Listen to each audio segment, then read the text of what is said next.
terkait dengan peringatan Hari Reformasi 1517. 1517 ini adalah tahun ketika Martin Luther itu memakukan 95 poin ya, yang merupakan sebuah ajakan untuk berdiskusi, istilahnya begitu ya, atau berdebat tentang poin-poin yang dipraktekkan, tentang hal-hal yang dipraktekkan oleh kalangan gereja Katolik pada waktu itu ya. Nah, kemudian ternyata ketika Luther memakukan ke-95 dalilnya itu di Wittenberg gitu ya, dan ternyata banyak orang membaca, kemudian menyalinnya, menerjemahkannya ke dalam bahasa yang lebih merakyat, dan pada saat yang bersamaan ada penemuan mesin cetak di Eropa pada waktu itu ya, Johann Gutenberg ya, bukan penemuan sih, lebih ke pengembangan ya, mesin cetak ke taraf yang lebih maju oleh Johann Gutenberg, itu sangat terkenal, dan kemudian tak ayal itu menyebabkan reformasi semakin tersebar karena apa yang ditulis Luther itu disebar ke seluruh Eropa. Nah, teman-teman, itu peristiwanya terjadi tanggal 31 Oktober 1517. Karena itu 31 Oktober itu diperingati sebagai Hari Reformasi. Nah, terutama oleh gereja-gereja Protestan yang adalah hasil atau buah dari reformasi. Nah, teman-teman, Kalam Kudus kan termasuk di dalam tata gerejanya itu berasaskan kepada ajaran-ajaran para reformator, secara khusus untuk memberi bentuk khusus reformasi Calvinis. Itu yang menjadi acuan dari pengajaran Kalam Kudus. Tetapi saudara-saudara, mungkin kita perlu memahami dulu apa sih istilah Protestan sehingga muncul ada istilah Protestan begitu ya. Sebetulnya ketika Luther memakukan 95 dalil itu istilah Protestan belum digunakan gitu. Jadi orang-orang yang menganut pandangan Luther dan ikut bergerak bersama-sama dengan Luther sebetulnya lebih disebut sebagai di dalam literatur ya, sebagai kaum Injili, ya, kaum Injili. Jadi istilah Protestan itu sebetulnya itu baru muncul kemudian begitu ya. Nah, istilah yang digunakan adalah Injili, kelompok orang-orang yang Injili yang berusaha untuk kembali kepada Injil. Nah, saudara-saudara, itu terjadi di Jerman. Nah, lalu dari mana istilah Protestan muncul? Istilah Protestan itu munculnya tahun 1529 ya. Jadi dari 1517 ke 1529 lumayan ya, ada beberapa tahun ya, saudara-saudara. Dan istilah Protestan itu muncul dari mana sih? Nah, karena kita orang Protestan mungkin bolehlah ya tahu sedikit sejarahnya. Itu tuh bermula tuh dari adanya Diet of Speyer ya. Diet of Speyer itu semacam pertemuan dari orang-orang yang berkepentingan, yang berwenang pada bulan Februari 1529 yang memilih untuk mengakhiri toleransi ya terhadap Lutheranisme di Jerman. Nah, karena adanya gerakan-gerakan yang berusaha mengakhiri toleransi terhadap Lutheranisme atau gerakan Luther yang baru berkembang itu, maka para pengikut Luther tentu tidak terima ya, karena itu ada 6 pangeran Jerman dan 14 kota ya, jadi ada 14 kota dan 6 pangeran Jerman itu memprotes melawan tekanan dari pertemuan atau Diet of Speyer ini yang berusaha mengakhiri toleransi terhadap Lutheranisme. Nah, jadi apa yang dilakukan oleh 6 pangeran Jerman dan 14 kota itu berusaha mempertahankan kemerdekaan hati nurani dan pendapat dari kaum minoritas dalam hal agama maksudnya ya. Nah, protes dari ke-6 pangeran dan ke-14 kota inilah kemudian disebut melahirkan istilah Protestan. Jadi istilah Protestan itu lahir tahun 1529, bukan pada saat Luther itu memakukan ke-95 dalilnya tahun 1517. Nah, ini hanya sebagai pengenalan ya. Tahun 1517, orang-orang yang mengikuti gerakan Luther itu lebih dikenakan istilah itu Injili, ya, kelompok Injili. Nah, saudara-saudara, jadi itu istilah yang muncul, dan sekarang saya akan mencoba untuk membacakan ya, apa yang ditulis oleh pendeta Daniel Lukas Lukito, dan kemudian mungkin bisa mengulasnya sedikit. Ada cukup banyak ya, cuma saya akan coba baca cepat ya. Padamnya semangat reformasi dalam gereja dan sekolah tinggi teologia, termasuk pada institusi yang katanya reform.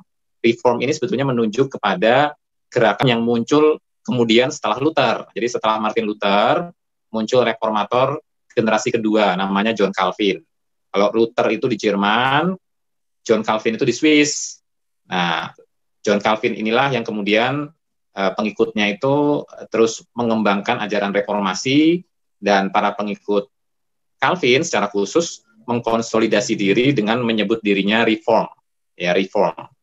Nah, Pendeta Daniel Lukas Lukito ini menulis demikian ya. Selama 1 tahun belakangan ini, saya puluhan kali menerima sharing dan mendengar keluhan atau curhat dari pendeta, dosen, majelis, aktivis, dan kalangan awam tentang situasi gereja atau kekristenan yang dalam hal ini lebih berkenaan dengan arah pengajaran gereja atau juga sekolah tinggi teologi STT yang dirasakan mulai menyimpang dari ajaran sehat atau dasar iman Kristen yang solid.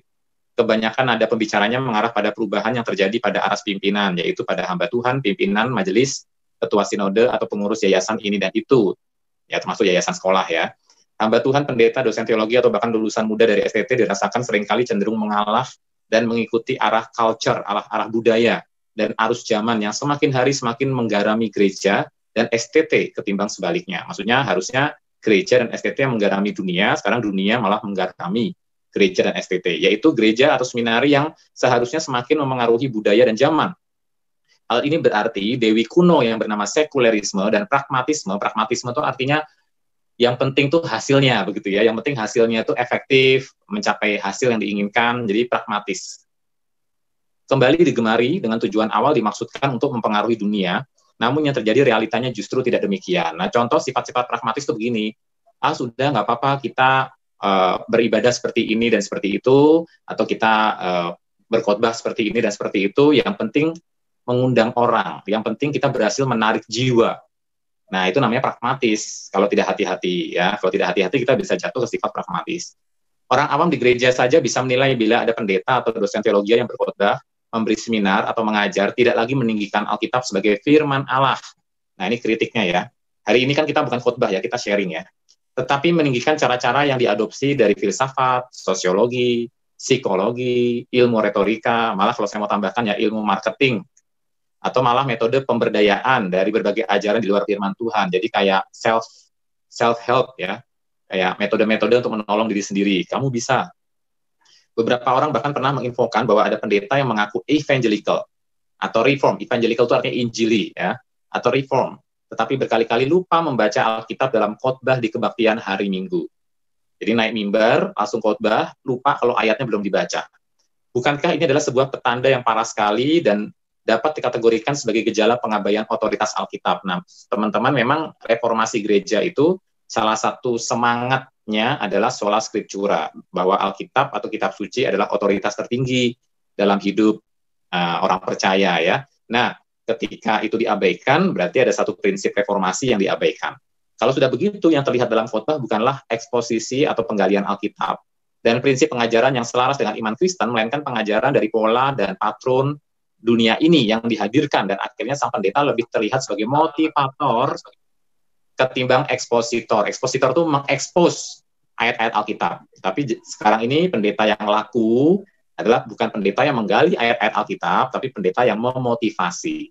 Jangan salah ya teman-teman ya, bukan berarti kita nggak boleh memotivasi jemaat, karena di Alkitab, di Alkitab kita juga mendengar kalimat-kalimat seperti Paulus ya, untuk jemaat itu saling mendorong, saling menasehati dalam perkataan firman, saling menegur dalam kasih. Nah, jadi memotivasi saudara seiman untuk bangkit dari kegagalan, untuk maju dalam iman itu sangat diperlukan. Tapi kalau poin utama dari khotbah itu hanya motivasi, itu sudah menyimpang dari semangat reformasi. Nah, saudara-saudara ya, lalu dalam penyampaian khotbah atau pengajarannya, ada hamba Tuhan atau pengajar Kristen yang menyingkirkan semua simbol iman Kristen, misalnya salib atau bahkan mimbar gereja, dan mereka tampil sebagai pastor-preneur. Ini plesetan dari entrepreneur atau pendeta entrepreneur, pendeta penghibur ya, atau tampil nyaris sebagai bintang film, selebriti, atau rockstar bersama istri pendeta yang tampil modis dengan fashion yang trendy, serta tidak ketinggalan hairstyle dibuat serupa penyanyi K-pop dengan cat warna-warni sampai-sampai ada yang tidak mengenal yang bersangkutan sebagai istri hamba Tuhan. Nah, jadi saudara-saudara, sebetulnya ya alasan teman-teman kita yang mempraktekkan ini mungkin alasannya tuh ya ingin lebih open, lebih membuat orang tuh kalau melihat simbol-simbol kan kadang-kadang membuat tidak nyaman begitu ya. Nah, tapi seringkali yang dikhawatirkan oleh artikel ini adalah adanya satu reduksi. Akhirnya itu seolah-olah menjadi sebuah norma yang harus begitu ya, bahwa kekristenan yang up to date, yang menjangkau, itu harus selalu menyingkirkan simbol-simbol. Padahal kan enggak juga ya. Teman saya pendeta dari sebuah gereja ya, dia bertobat itu gara-gara dengar lagu organ loh, dengar lagu organ lagu gereja. Nah, atau piano atau organ begitu ya, alat musik. Bahkan kalau kita mau jujur ya teman-teman ya, seringkali orang tuh ketika memasuki masa modern atau masa postmodern atau masa-masa di mana kehilangan pegangan hidup, mereka akan mencari sesuatu yang lebih agung, lebih tinggi. Dan biasanya tuh berkaitan dengan iman atau keagamaan. Nah, kadang-kadang simbol itu menjadi sesuatu yang mengikat, sesuatu yang dibutuhkan untuk menolong seseorang itu tuh bisa, apa ya, istilahnya tuh bisa mengekspresikan kehausan, kerinduannya. Makanya dia akhirnya datang ke gereja, duduk sendirian di bangku gereja, berlutut di bangku gereja sambil memandang salib misalnya.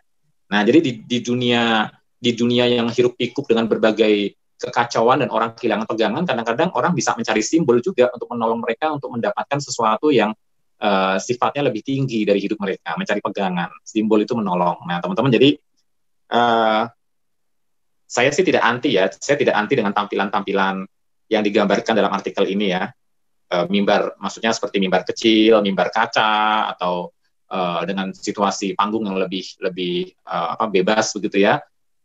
Tidak harus mimbar besar, tapi poinnya di sini adalah jangan sampai hal-hal yang sifatnya tidak normatif dijadikan normatif gitu. Nah, belum lagi tema-tema yang dibahas biasanya bernuansa kontroversial, sensasional, polemik, memancing keributan dan bombastis.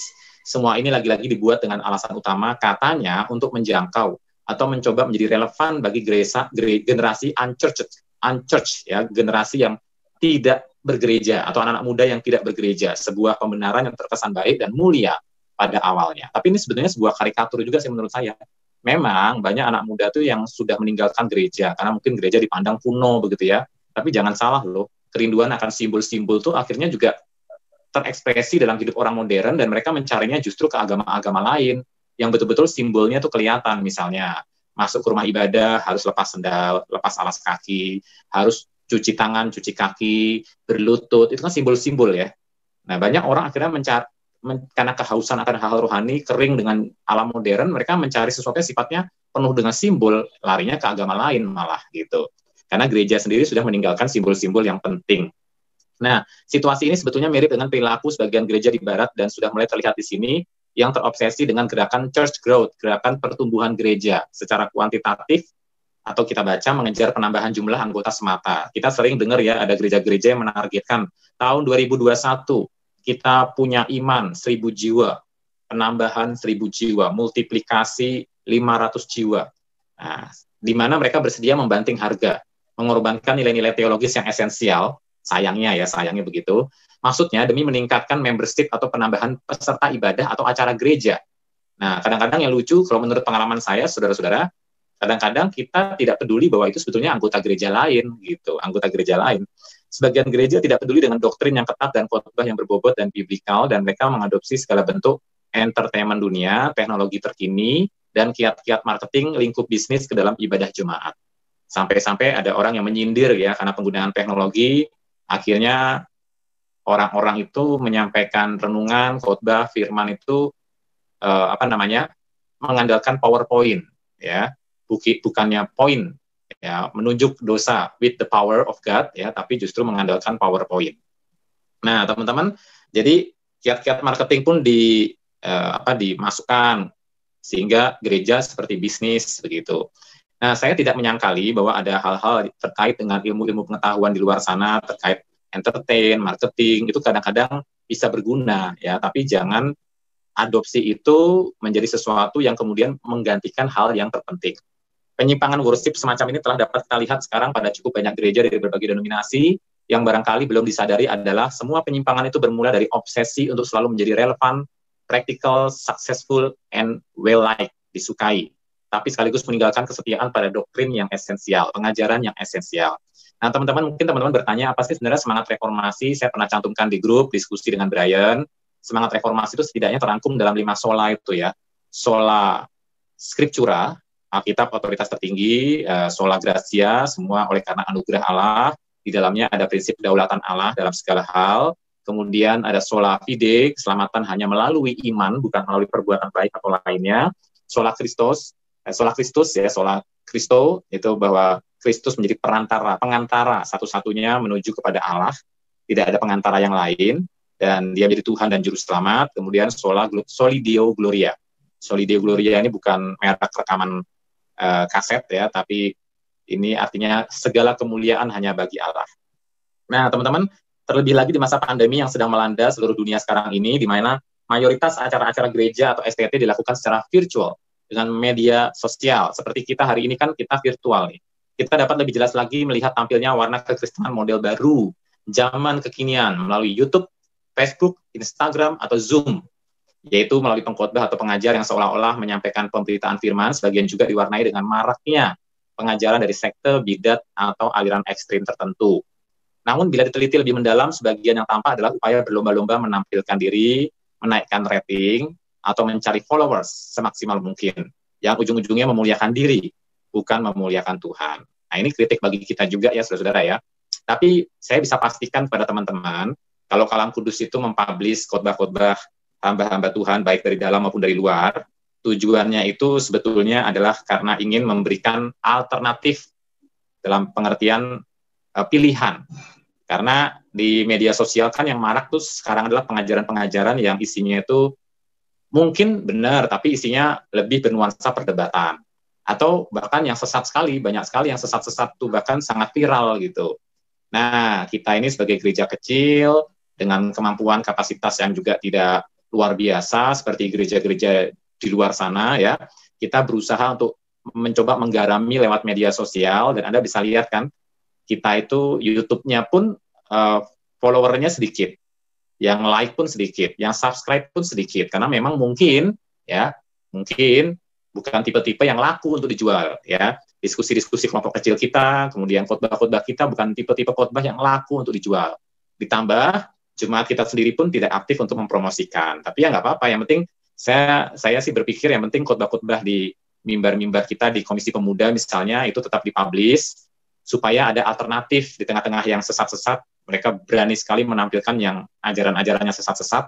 Ya kita ini yang masih lumayan berusaha untuk setia, meskipun tidak pintar sekali ya, tapi kita berusaha mewarnai dunia media sosial lah. Nah, saudara-saudara, dalam konteks ini saya rasa kita perlu melihat apa yang diketengahkan oleh George Barna, yang mengetuai Cultural Research Center, pusat penelitian budaya, ketika ia menganalisis suatu perkembangan gereja atau kekristenan di Amerika Serikat, di USA. Biasanya fenomena yang jelek-jelek seringkali diekspor oleh negara Amerika ini ke seluruh dunia. Misalnya perayaan Halloween, yang diadakan di mana-mana 31 Oktober persis di hari reformasi. Terlalu. Jadi saudara, Halloween yang rayain setan-setan itu, trick or treat ya, yang dari rumah ke rumah anak-anak minta permen itu, dirayakan 31 Oktober persis di hari reformasi. Nah, penemuan yang dirilis tanggal 6 Oktober 2020, si George Barna memberi judul American Christians are redefining the faith adherents creating new worldview loosely tied to biblical teaching. Jadi melalui judul artikel ini, Anda bisa klik di situ ada https://www apa begitu ya. Sebetulnya itu adalah sebuah rangkuman dari sebuah riset yang dilakukan Januari 2020 baru awal tahun ini, dengan mengambil sampel 51 pertanyaan yang dijawab oleh 2.000 perwakilan dari 6 denominasi besar termasuk Katolik, dan 2 diantaranya adalah Injili dan Protestan arus utama. Kalau di Indonesia, Protestan arus utama itu misalnya gereja GKI itu ya, GKI, Gereja Kristen Indonesia. Intisari sebagian hasil yang didapat dari riset tersebut adalah, pertama, kalangan gereja Injili seperti kita ini, seperti Kalam Kudus, terlihat semakin sekuler, semakin duniawi, yang ditandai misalnya oleh temuan bahwa mayoritas 52% dari kaum Injili menolak kebenaran moral yang absolut, yang mutlak. Itu setengahnya loh berarti. 61% tidak pernah membaca Alkitab secara rutin setiap hari. 75% percaya bahwa manusia itu pada dasarnya baik. Jadi 75% tidak mengenal doktrin dosa turunan, doktrin dosa asal. Ya. Kalau orang nggak mengerti doktrin dosa, betapa berdosanya dan korupnya kita, maka tentunya pemahamannya akan butuh tidaknya dengan juru selamat itu juga dangkal sekali ya.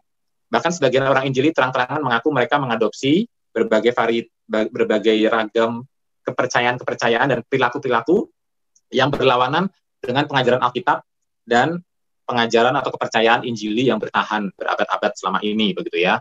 Jadi banyak orang Injili terang-terangan mengaku mengadopsi pandangan-pandangan yang non-injili. Kedua, kelompok Protestan arus utama, mainline Protestan, sebut saja kaum liberal dan neo-ortodoks, dikatakan sebagai lapisan yang paling sekuler karena 60% dari Protestan arus utama, kepercayaan Protestan arus utama, bertentangan dengan pengajaran Alkitab. Misalnya percaya dengan ajaran-ajaran yang sifatnya misalnya tidak mempercayai bahwa Yesus itu bangkit dari kematian, kayak gitu-gitu ya. Tidak mempercayai bahwa Yesus lahir dari anak darah. Alkitab itu hanya bacaan yang bermanfaat, tapi sama seperti buku lainnya, dan seterusnya. Bahkan lebih gawat lagi, hanya 41% dari Protestan arus utama adalah orang Kristen lahir baru. Jadi yang berlangsung secara pelan tapi pasti adalah cukup banyak gereja dan lembaga yang masih mengaku Kristen. Namun mereka melakukan modifikasi dengan cara secara esensial itu mendandani kekristenan itu menurut apa yang mereka sukai dan mengabaikan pembedaan historis dari gereja-gereja di mana mereka itu berada. Artinya mereka masih mengaku Injili, Protestan, atau Reform, tetapi sesungguhnya sudah berubah atau sudah luntur pengakuan iman reformasinya. Jadi memang itu juga terjadi di gereja-gereja, dalam tanda kutip ya, gereja-gereja tua di Indonesia yang banyak pendeta-pendetanya sudah liberal, karena berasal dari STT-STT yang mengobarkan semangat liberalisme, yang tidak percaya mujizat, tidak percaya kebangkitan orang mati, tidak percaya Yesus lahir dari anak darah, dan seterusnya. Nah, biasanya majelis-majelisnya atau jemaatnya lebih injili dari pendetanya. Tapi pendetanya khotbahnya yang aman-aman saja supaya tidak kehilangan mata pencarian, toh. Nah, inilah yang Barna sebut sebagai post-Christian Reformation. Dan ia lebih lanjut mencatat, unfortunately, the theology of this Reformation, sayangnya teologi dari reformasi semacam ini telah didorong oleh budaya Amerika ketimbang oleh kebenaran Alkitab. Budaya Amerika yang mengajak orang itu bersikap cenderung individualis, menghargai pencapaian-pencapaian di atas yang lain-lainnya. Nah, pandangan dunia yang dipeluk ya, ini oleh komunitas-komunitas yang berbeda mencerminkan pengaruh-pengaruh kontemporer duniawi ketimbang pengaruh-pengaruh Alkitabiah. Hal ini menandakan di dalam dunia kekristenan kekinian, urusan kebenaran Allah dan Alkitab sebagai firman Allah sudah nggak terlalu penting, dan sudah nggak menjadi standar atau patokan iman, sebab manusia dan standar sekuler telah menggantikan semuanya itu. Khusus tentang Alkitab, memang masih dipakai dalam kebaktian Kristen di gereja, sebab kalau tidak pakai Alkitab, masa mau pakai kitab dari tetangga sebelah? Artinya, Alkitab masih dianggap kitab yang berisi ajaran-ajaran yang baik dan penting, tapi bukan yang terpenting. Dan Alkitab tidak lagi dianggap sebagai patokan satu-satunya. Mirip dengan situasi zaman sebelum Martin Luther melakukan reformasi di Jerman setengah milenium yang lampau. Ketika Martin Luther itu melakukan gerakan menempelkan 95 tesis itu, saudara, Eropa itu dalam kondisi di mana orang-orang yang awam, masyarakat gerejawi yang awam, itu tidak punya akses kepada kitab suci dengan sebebas seperti sekarang. Karena kitab suci pasti mahal sekali, karena biaya cetak tidak seperti sekarang. Ya sekarang saja kalau mau dihitung biaya cetak sebenarnya jatuhnya juga mahal gitu ya, tapi dulu jauh lebih mahal. Nah, jadi tidak semua orang bisa baca tulis, tingkat buta huruf juga tinggi, kemudian pemahaman agama dimonopoli oleh kaum beragama, kaum awam tidak boleh menafsir Alkitab sendiri, sehingga kebutaan rohani itu menyebar di mana-mana, dan para pemimpin gereja mudah sekali membodohi jemaat dalam hal ajaran-ajaran yang esensi. Ya. Nah, reformasi dan persoalan posisi Alkitab pada waktu Martin Luther yang hidup tahun 1483 sampai 1546, 503 tahun yang lalu, memakukan 95 dalil ke dinding gereja Kastel di Wittenberg, Jerman, 31 Oktober 1517. Motivasi utama dari Luther bukanlah mendirikan denominasi gereja baru. Ya, saudara ingat ya, waktu Martin Luther mengobarkan dalam tanda kutip secara tidak sengaja ya, api reformasi, Martin Luther tetap statusnya adalah seorang Katolik. Dia tidak pernah bercita-cita untuk keluar dari gereja Katolik. Motivasi utamanya karena dia adalah rahib ya. Dia ingin memperbarui ajaran, mengembalikan ajaran gereja kepada ajaran Alkitab. Ya. Praktek-praktek gereja kepada praktek-praktek yang Alkitabiah. Jadi motivasi utama Luther bukan untuk mendirikan gereja baru, apalagi bukan karena ia kebelet, tidak tahan lagi ingin menikah, sebagaimana dituduhkan yang beredar di lingkungan para penentangnya. Memang pada akhirnya dia menikah dengan seorang perempuan ya, Katarina Canbora itu, tapi itu pun setelah terjadi kisah-kisah dalam perjuangan reformasinya itu.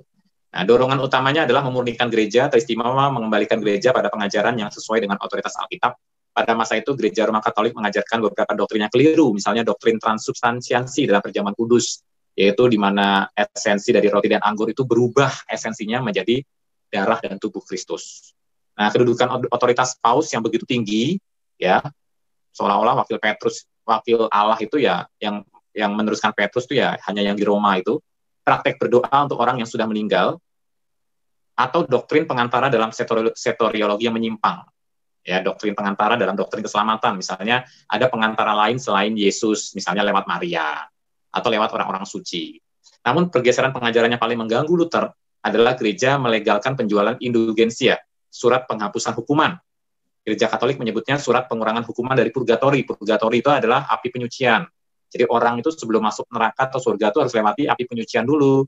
Nah, supaya nenek moyangmu yang sudah mati tidak tersiksa lama-lama di api penyucian, kamu kasihlah sedekah. Begitu uangmu itu berdenting di kotak persembahan, jiwa dari nenek moyangmu itu meloncat keluar dari api penyucian. Nah, sebut saja itu adalah surat jalan untuk lolos dari api penyucian dan dengan sendirinya dari neraka atau maut.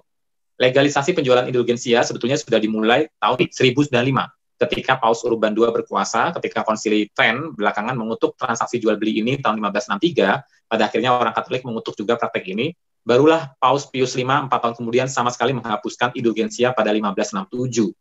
Jadi akhirnya praktek ini dihapus sendiri oleh gereja Katolik. Namun, ya, penjualannya sudah berjalan 472 tahun. Dan herannya selama ratusan tahun itu, semua orang terutama yang melayani sebagai pejabat gereja diam saja, serta merestui penyimpangan tersebut. Karena jujur saja, saudara-saudara, memang agama dan politik itu dekat sekali.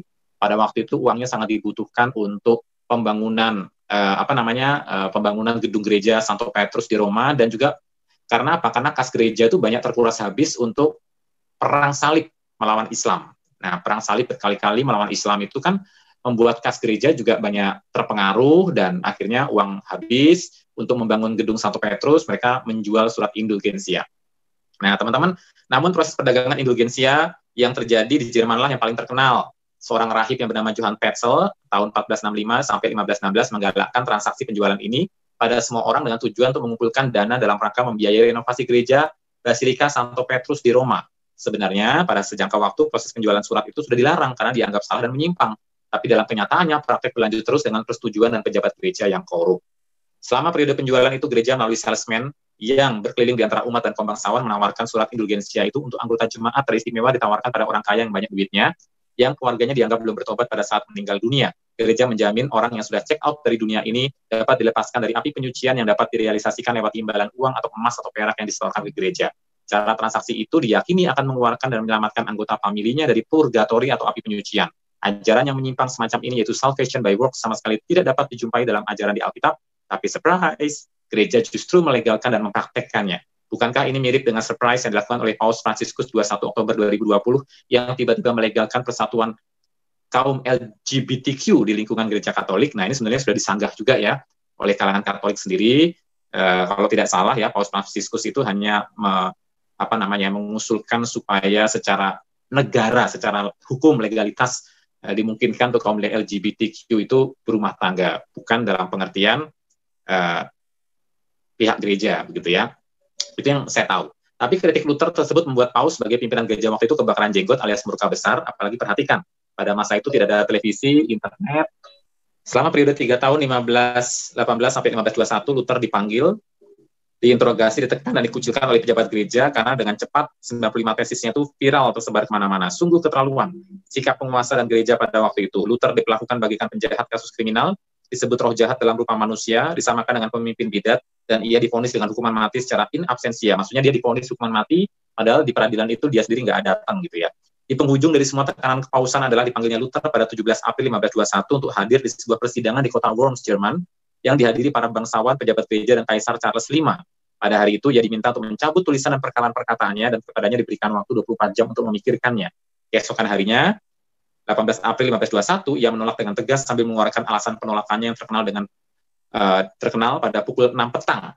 Ya, ini kata-katanya Martin Luther yang sebetulnya sih intinya hati nuraniku itu ditawan oleh firman Allah, ya, karena ditawan oleh firman Allah, saya tidak dapat melakukan hal yang lain, ya, untuk saya tidak dapat mencabut tulisan-tulisan saya, ya, dan kiranya Tuhan menolong saya. Ada ungkapan here I stand, tapi menurut banyak orang takhir Einstein ini diragukan apakah tepat ya ada dalam konteks itu ya. Jadi di akhir pembelaan dirinya, Luther menyebut soal kesaksian Alkitab yang menjadi patokan keyakinan dirinya untuk tidak menarik kembali tulisan-tulisannya. Baginya firman Allah telah menawan dan menguatkan hati nuraninya untuk berdiri dengan kokoh di tengah gempuran tekanan dari kaisar, bangsawan, dan perwakilan dari paus. Nah, teman-teman, saya tidak akan lanjutkan bacaan-bacaan ini karena sudah sifatnya lebih doktrinal ya. Sifatnya sudah lebih doktrinal ya. Tapi saya akan langsung sambung ke yang ini. Jadi ini ya, sampai judul ini ya, saya akhiri di sini.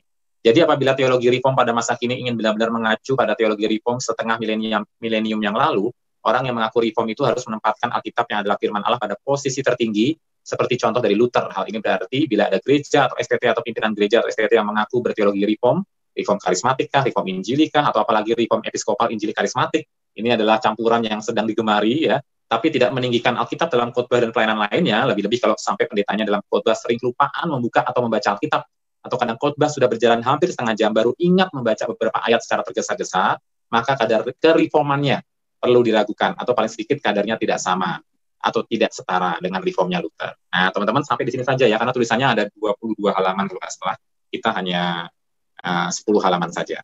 Nah, teman-teman, jadi ini saya dalam rangka Hari Reformasi hanya mengingatkan sekilas saja tentang sejarah, terutama ya tentang sejarah dari reformasi gereja, latar belakangnya, mungkin sedikit mengulas apa yang disampaikan oleh Pak Daniel Lukas Lukito ini supaya bisa menjadi bahan refleksi kita. Nah, dan Luther sendiri sih sebenarnya dia tidak mati secara mengerikan.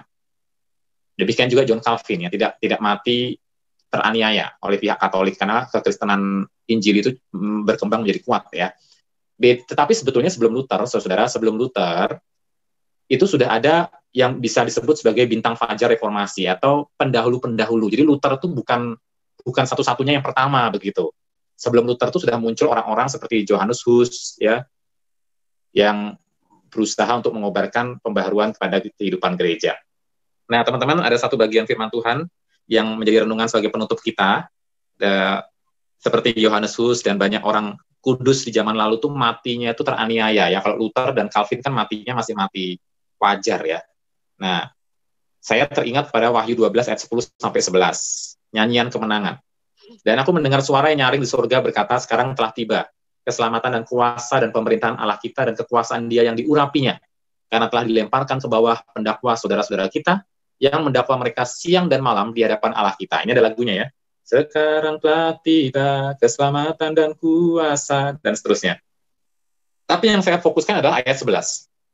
Dan mereka itu, ya, saudara-saudara kita yang didakwa oleh iblis, mengalahkan si pendakwa itu, kalau dalam konteks ini si ular tua ya, si iblis, dengan apa? Oleh darah anak domba, artinya dengan hidup dalam keselamatan.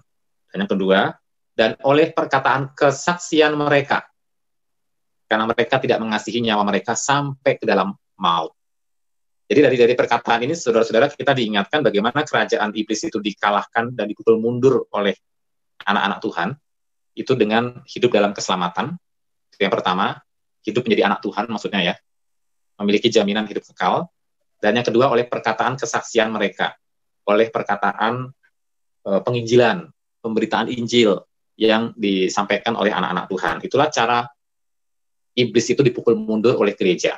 Jadi perjuangan kita bukanlah melawan darah dan daging, bukan dengan pedang, pistol, tombak, dan sebagainya, tapi bagaimana iblis dipukul mundur oleh anak-anak Tuhan, dengan hidup memiliki jaminan keselamatan, hidup sebagai anak Allah, oleh darah anak domba itu, dan oleh perkataan kesaksian kita, oleh penginjilan, oleh pemuridan yang kita kobarkan. Disitulah kerajaan atau kuasa iblis dipukul mundur. Nah, bila melalui ayat ini kita diingatkan kembali bahwa banyak anak-anak Tuhan yang tidak mengasihi nyawa mereka sampai ke dalam kematian sekalipun demi mengerjakan bagian mereka di zaman mereka.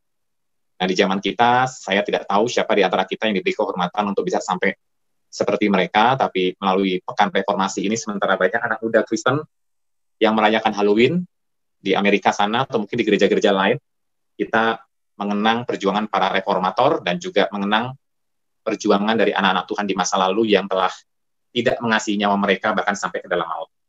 Nah, demikian firman Tuhan, kiranya memberkati kita sekalian.